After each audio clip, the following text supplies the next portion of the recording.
This is a Sony Trinitron KV-5100 from 1977. It is a beautiful working portable color CRT television, and I'm going to try to play World of Warcraft on it.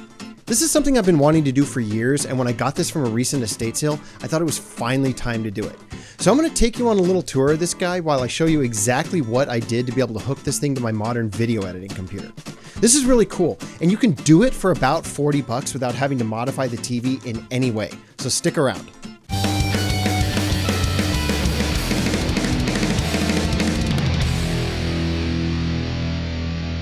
To play World of Warcraft on a tiny vintage TV from the 1970s, you need two things: the TV and the computer. And an HDMI cable, and an HDMI to AV converter, a set of AV RCA cables, an RF modulator, some RG6 coaxial cable, and a coaxial to spade connector adapter. Is that everything? Oh, and the power cords for the two adapters, and a mouse and a keyboard. Okay, so 12 things, 14 if you use wall warts. I'm going to show you everything this little TV does like usual, but we're going to do things a little bit out of order this time because I want to put the whole thing together first. The computer has an NVIDIA 4070 graphics card, which has both HDMI and DisplayPort hookups. By the way, I didn't build this thing. I got it as an open box return on sale at Best Buy for cheap. I'm not a gamer. I just needed an editing computer, and I also used to play World of Warcraft, which is where the idea came from. The AV adapter hooks to the computer with the HDMI cable. Then that hooks to the RF modulator with the AV cables. Then, from there, we attach the coaxial cable to the output of the RF modulator. And finally, we attach the coaxial to spade adapter on the end. Now, this is ready to hook to the TV. Then, of course, we need these two things to get power, so we plug in the USB cords as well. Now, this is a little bit more complicated way of doing this than it has to be. You can buy a device that will convert an HDMI signal directly to an analog coaxial output and save a step, but I don't have one of those. I do have these, and I like this one because it has a lot more channel options than just 3 and 4. Plus, each of these were only less than $10 on Amazon. Setting everything else aside for a minute, let's look at the TV itself. It's a 5-inch color TV with 82 channels. It weighs about 12 pounds, has a rigid carrying handle, and a little folding stand. My favorite thing about it is the cool angled front panel. Truthfully, the whole look of it is great. Lots of really neat design choices too, starting with the power switch. This is also your volume control. Obviously right now we're just hearing static, but if we hook up that antenna adapter, okay, well, still static. Let's look at the other controls. You have your two main channel selectors. These are VHF and UHF. The first 12 channels are on this top knob, 2 through 13. 14 through 83 are on this bottom knob here. The RF modulator happens to be on channel 37, so we'll switch up to that. To access the higher UHF channels, you turn the VHF knob all the way around past 2 so it says U in the little window. The UHF window will light up, and then you can select whatever channel you want. In this case, we need to turn it all the way up to 37. What's interesting to me is how the two digits are displayed on separate layers, with the second one only changing with every 10 clicks. Once we hit 37, the computer desktop will appear. Or not. In the middle of the two selectors are fine-tuning knobs. Those allow minute adjustments to get the signal to lock in clearly. Most of the time, once you dial them in, you're good to go. These rarely need adjustments. The signal still looks kind of terrible though, so we'll adjust the picture, the color, and the hue. This one's interesting and has two functions on a little pull switch. When it's pressed in, it engages the Auto AFT feature. That's a special function that will automatically try to adjust the hue and channel tuner to give the optimal picture quality. When it's engaged, these two knobs only have a small effect. However, in the off or out position, that feature is disabled, and you can freely tune the channel and hue to greater effect. That's pretty good now, but the brightness is still a little bit off. On the back is the brightness control. Just twist that to make it lighter and darker. Now it looks pretty good, at least in person. It doesn't properly come across on video. This little switch is for when you pair the TV with a special rechargeable battery pack, which Sony sold separately. You would leave it in operate mode to watch TV normally. To charge the battery, you flip it to charge mode. The TV would normally sit on top of the battery pack and attach to the back via a short cable. This TV was advertised to have something called EconoQuick, which was simply a startup system that would have the TV operational in only a few seconds, and according to the manual, does so without any power consumption when the TV is powered off, unlike other quick startup systems. Sony was throwing shade in 1976, apparently. The headphone jack is on the left side, and you'll notice that there are actually two outputs. This is cool. The top one disables the internal 3-inch speaker when you plug something in. The bottom one doesn't, but still outputs to the headphones. That's a neat option. I don't know what I would ever use it for, but it's cool that it's there. Let me disconnect the cords in the back for a minute.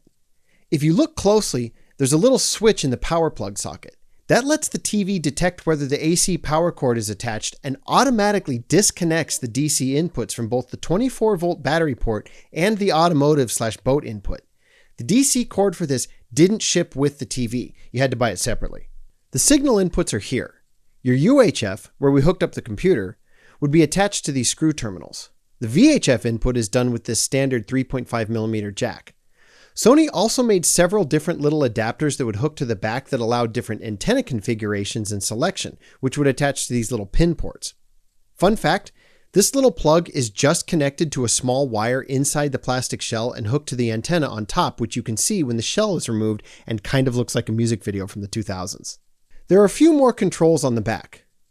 You have your vertical hold, which essentially adjusts the refresh rate of the screen to sync up with the refresh rate of the broadcast signal.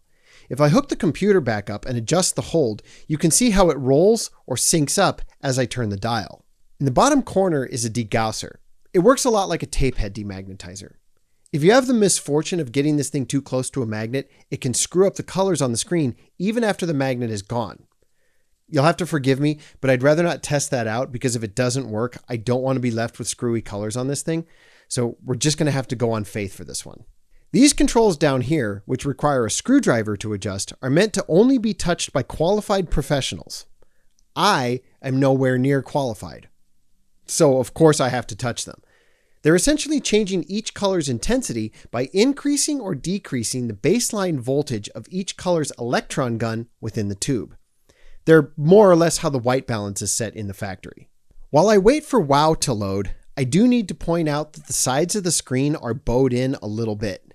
That's sometimes called a pincushion distortion, and at least on this TV, can only be fixed by replacing the old capacitors that control that effect.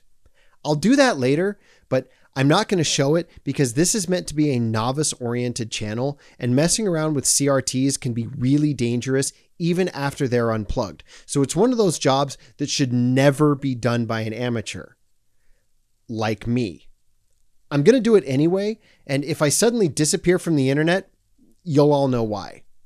With that said, may I present my horrible attempt at playing World of Warcraft on a tiny 70s CRT television. So it was fairly obvious right away that playing the game normally is pretty much impossible. I can't see any of my numbers, read quest objectives, or communicate with other players. So rather than screwing up somebody else's day by ruining their dungeon runs, or risk screwing up my own personal averages by getting my main character sent back to the graveyard over and over, I used an alternate character and just tried taking on a few mobs to see what gameplay felt like on this thing. It's really hard to make out what's happening, and there's a little bit of delay from the two converters.